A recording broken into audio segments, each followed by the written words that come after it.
Hello everyone, welcome you all complete revision in 9 minutes. So देखते हैं आज का हिंदू हमसे क्या कहता है। सो इसमें हमारी सबसे पहले न्यूज है कि जो हमारा विक्रम लैंडर था वो लैंड के मून के सरफेस पे जो है मूव कर रहे हैं और साथ ही में उन्होंने देखा कि आगे एक क्रेटर था, एक गड्ढा था, तो उन्होंने अपना जो है पाथ चेंज कर लिया। तो बेसिकली हम ये कह सकते हैं कि हमारा जो विक्रम लैंडर है वो इतना ज्यादा सेल्फ सफिशिएंट है कि जैसे ही उनको दिखाई दिया, अगर वो ऐसे पाथ पे मूव कर रहे थे, इसरो ने अभी हमें फोटो शेयर किया है और यहाँ पे क्रेटर है, तो वो ऐसे ना जाके उन्होंने अपना पाथ जो है डाइवर्ट कर लिया है। ठीक है, और उसमें हमारे दो मेजर पेलोड्स है, that is APXS and LIBS, alpha particle x-ray spectrometer and this laser induced breakdown spectroscopy. ठीक है, सो ये हमारे दो मेजर पेलोड्स है। पेलोड्स क्या होता है? जो आपके लैंडर के अंदर जो मेजर इंस्ट्रूमेंट है जो आपकी केमिकल कंपोजिशन को मून के सरफेस की स्टडी करेंगे। हमने अपने प्रीवियस वीडियोस में भी पढ़ा है कि ये वहां पर केमिकल कंपोजिशन में वहां का मून सरफेस कैसा है, मैग्नीशियम, ये सब जो उसके सोइल पार्टिकल्स है, रॉक प्रोफाइल है, ये सब जो हमें स्टडी करके अर्थ पे पिक्चर सेंड करेंगे। ठीक है, तो हमारे ये मेजर पेलोड्स थे। उसके बाद हमारा सेकंड न्यूज है, दैट इज चाइना ने अभी अभी अपना मैप रिलीज किया है ऑफिशियल, और उन्होंने मैप में क्या किया है, जो हमारा अक्साइचिन का एरिया, बेसिकली हमारे जो फ्रंट है ना, ये 3 पार्ट्स में डिवाइडेड है, नॉर्दर्न, सेंट्रल एंड ईस्टर्न। ठीक है, सो उन्होंने क्या किया, जो हमारा नॉर्दर्न पार्ट है अक्साइचिन, ये अपने मैप में दिखा दिया, सेंट्रल वाला अपने मैप में दिखा दिया, और ये हमारा जो ईस्टर्न पार्ट है अरुणाचल प्रदेश वाला, पूरा ही जैसे हम इस तरीके से अपना मैप ड्रॉ करते हैं ईस्टर्न, तो ये पूरा जो अरुणाचल प्रदेश का एरिया, ये अब तक वो लोग नहीं दिखाते थे अपने मैप में, ये वाला भी उन्होंने अपने मैप में दिखा दिया। और इसी के साथ साथ आपका जो साउथ चाइना सी है, वहां पे जो एरिया है उनका ताइवान वाले साइड का एरिया, वो भी पूरा उन्होंने अपने मैप में इंक्लूड कर लिया। और वैसे कोई मतलब इस बात से फर्क नहीं पड़ता है, क्योंकि ये उनकी कंट्री का मैप है, उनके दिखाने से क्या होता है, चीज तो हमारी है तो हमारे पास ही रहेगी ना। बट न्यूज यही है कि उन्होंने अपने मैप में अभी ऑफिशियली हमारे एरियाज को दिखाया। देन हमारा नेक्स्ट न्यूज है कि अभी 514 जो रिसर्चर्स हैं उनको ICSSR ने फंड दिया है स्टडी करने के लिए। अब ये फंड किस लिए दिया है, क्यों दिया है, अब हम इसके बारे में पढ़ते हैं। देखो, हमारे ना 2 टाइप की स्कीम्स होते हैं, central sponsored and central sector. जो सेंट्रल स्पॉन्सर्ड होती है वो किसी ने स्पॉन्सर किया, इट मींस वो सेंटर स्पॉन्सर करेगा, तो उसमें 50% जो फंडिंग होगी वो सेंटर की होगी, रेस्ट 50% स्टेट की होगी। ये 60-40 भी हो सकता है, लेकिन उसमें दोनों की फंडिंग होगी। लेकिन जो सेंट्रल सेक्टर स्कीम्स होते हैं उसमें 100% जो है गवर्नमेंट का फंड होता है। आपकी ट्रिक ये है लर्न करने की, आप ऐसे याद रखना, जैसे हमारे पास जो सेक्टर होते हैं प्राइमरी, सेकेंडरी, टर्शियरी, तो आपको जो प्राइमरी सेक्टर है वो एग्रीकल्चर होता है, सेकेंडरी इंडस्ट्रियल होता है, और जो टर्शियरी सेक्टर वो ट्रांसपोर्टेशन होता है। तो देखो, कोई भी सेक्टर मिक्स नहीं हो रहा है ना, आपका पर्टिकुलर एक सेक्टर एक चीज के लिए रिस्पॉन्सिबल है। सिमिलरली अगर सेंट्रल सेक्टर लिखा है तो खाली जो सेंट्रल चीज है वही रिस्पॉन्सिबल होगी।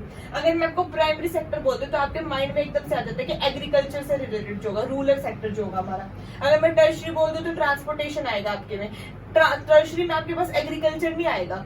तो सिमिलरली अगर मैं सेंट्रल सेक्टर बोलूं तो आपके माइंड में आना चाहिए जो खाली सेंटर रिस्पॉन्सिबल होगी उसकी हर चीज के लिए, चाहे वो फंडिंग हो 100%, चाहे वो आपकी अदर रिस्पॉन्सिबिलिटीज हो, एलोकेशन करना हो, कोई भी चीज हो, सेंट्रल सेक्टर में 100% आपकी जो सेंट्रल गवर्नमेंट है वो रिस्पॉन्सिबल होती है। ठीक है, स्पॉन्सर्ड में सेंटर एंड स्टेट दोनों रिस्पॉन्सिबल होंगे। देन हमारा ICSSR के बारे में जान लेते हैं कि ये एक आपका इंस्टीट्यूशन है जो 1969 में फॉर्म हुआ था। ठीक है, और इसके प्रोफेसर थे VKRV राव जी ने उस टाइम पे किया था। ये बेसिकली फंडिंग प्रोवाइड करता है, ये मिनिस्ट्री ऑफ एजुकेशन के अंडर आता है। किस लिए? ताकि जो हमारे प्रमोट कर सकते हैं, ताकि सोशल वर्क को, एजुकेशन से रिलेटेड कोई रिसर्च करनी है, इसलिए देखो लिखा है 514 researchers to get ICSSR to study, और ये सेंट्रल सेक्टर स्कीम है आपकी, वो इसीलिए बोला गया है क्योंकि ये जो हमारा इंस्टीट्यूशन है ये एजुकेशन से रिलेटेड रिसर्च हो गए, कोई न्यू डेवलपमेंट करनी है, कुछ आपको न्यू प्रोजेक्ट देखना है, उसके ऊपर रिसर्च करनी है, उन सब से रिलेटेड ये फंडिंग प्रोवाइड करेगा under ministry of education. Next हमारी जो न्यूज है वो कोटा से है। आप सभी को बताइए न्यूज में कितना ज्यादा चल रहा है कि बच्चों के ऊपर एजुकेशन का इतना ज्यादा प्रेशर होता है कि कोटा में काफी बच्चे जो है आपकी आत्महत्या कर लेते हैं। लेकिन अभी वहां के एडमिनिस्ट्रेशन ने बोला है कि वहां के जो प्रैक्टिस टेस्ट है उसको स्टॉप कर दो।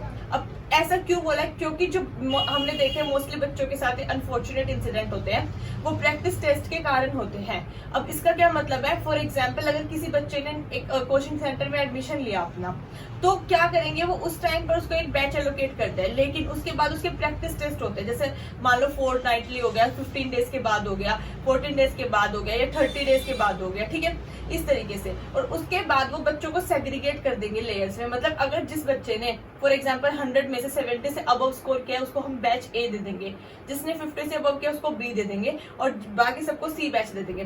तो बेचारा जो सी बैच वाला बच्चा है जिसके पहले ही कम मार्क्स है, वो खुद को कितना ज्यादा इंफीरियर समझेगा इन बच्चों से।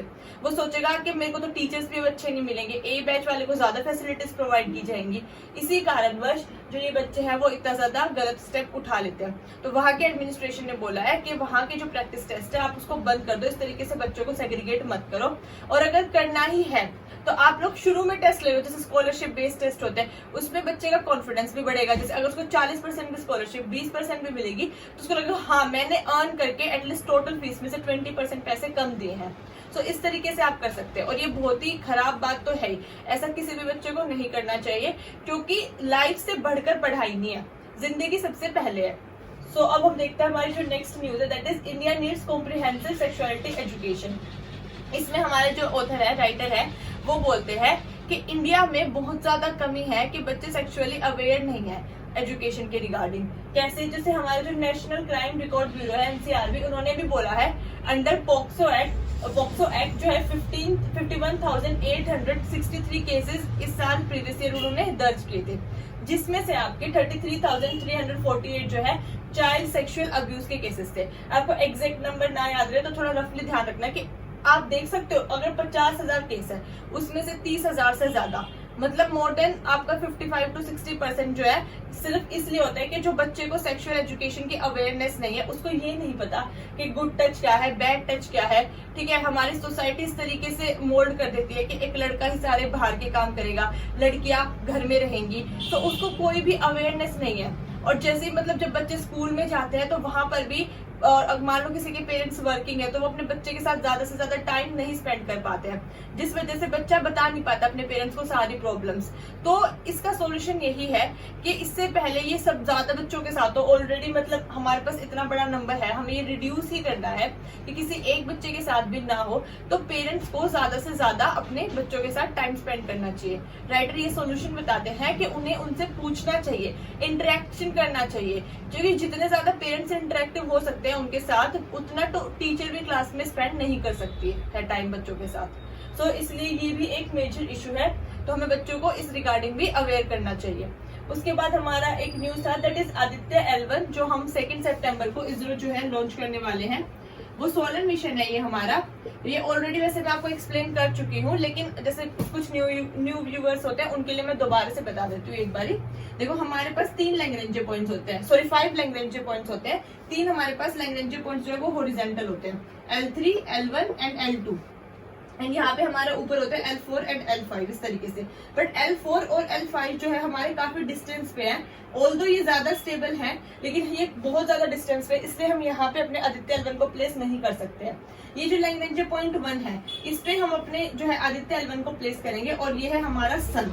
तो यहाँ से वो कॉन्टिन्यूसली 24 आवर्स जो है सन की स्टडी करते रहेंगे, ठीक है, आदित्य L1। और यहाँ पे है हमारी अर्थ। तो आप सोच रहे होंगे हमने L2 पे प्लेस क्यों नहीं किया या L3 पे प्लेस क्यों नहीं किया। L3 भी इसलिए नहीं किया क्योंकि वो सन की बैक साइड में है, तो उस हिसाब से उसको जब वो आदित्य L1 है, हमें काफी ज्यादा एनर्जी देनी पड़ेगी वहां पे प्लेस करने के लिए, तो वहां पे नहीं कर सकते हैं। और यहाँ L2 पे हमने इसलिए नहीं किया क्योंकि ये अर्थ है हमारी, और अर्थ के अराउंड मून रिवॉल्व करता है, आप सभी को पता ही है। तो जब मून यहाँ पर आएगा, तो अगर हमने आदित्य L1 को L2 पे प्लेस किया है तो मून उसके सामने आ जाएगा, तो वो कंटिन्यूअस स्टडी नहीं कर पाएगा। इसलिए जो बेस्ट सुटेबल ऑप्शन है, दैट इज लैग्रेंज पॉइंट 1, हमने L1 पे प्लेस किया है। L4 और L5 हमसे काफी डिस्टेंस पे, इसलिए हम उसको वहां प्लेस नहीं कर सकते हैं। तो 2 सितंबर को इसरो जो है ये मिशन लॉन्च करने वाले हैं, इसलिए इसका नाम है आदित्य L1, क्योंकि लैग्रेंज पॉइंट 1 पे किया है हमने। आई होप आपको आज का लेक्चर पसंद आया होगा। Please like, share, subscribe the channel. Thank you so much. जय हिंद।